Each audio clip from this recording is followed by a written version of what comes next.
আসসালামু আলাইকুম। দেখুন আমার করমচা গাছে এবার কি পরিমাণ ফলন এসেছে। ফুলও আছে, ফলও আছে। সেই ফুল ধরা শুরু করেছে বসন্তকাল থেকে। এখন হচ্ছে চৈত্র মাস, গ্রীষ্মকাল।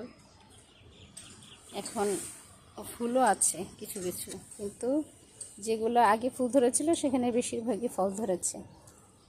এরা শাখায় শাখায় ফল, শাখায় শাখায় ফল।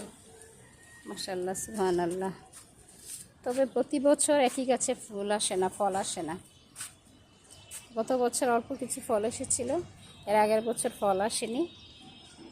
আসলে ছাদ বাগানে গাছ খুব একটা পুষ্টি পায় না, এই কারণে ফল আসে না। কিন্তু এবার আল্লাহর অনেক রহমত, কি সুন্দর। এই যে দেখুন, ছোট ছোট ছোট ছোট ফুল, ছোট ছোট ফল। এগুলো বড় হলে কি যে চমৎকার লাগে। খুবই টক, কিন্তু অতি মূল্যবান। কিনতে গেলে বাজারে প্রচুর দাম, কিনাই যায় না, এত দাম। অথচ এটা আমরা অবহেলা করি, লাগাতে চাই না, টক ফল দেখে গুরুত্ব দিই না।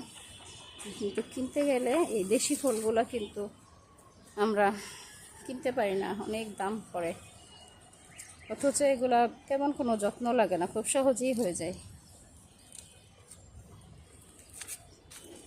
যে ছাদ বাগানে করমচা গাছ, এর আগেও আমি ভিডিও দিয়েছিলাম যে ফুল এসেছে, তখন অনেক ফুল ছিল। আর এখন ফল দেখেন। আবার যখন বড় হবে, পুষ্ট হবে, তখন আমি আপনাদেরকে দেখাবো যে কী পরিমাণ ফুল এসেছে, ফল এসেছে। আর এগুলো দেখতে খুবই চমৎকার। ফুলটা দেখুন, একদম স্টারের মতো।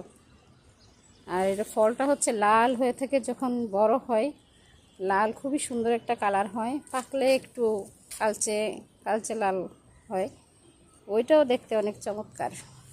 আর এই গাছের কচি পাতা দেখতে অনেক সুন্দর, যেমন একটু লালচে ভাব থাকে কচি পাতার। এই যে লালচে ভাব, এইটা একটা আলাদা সৌন্দর্য।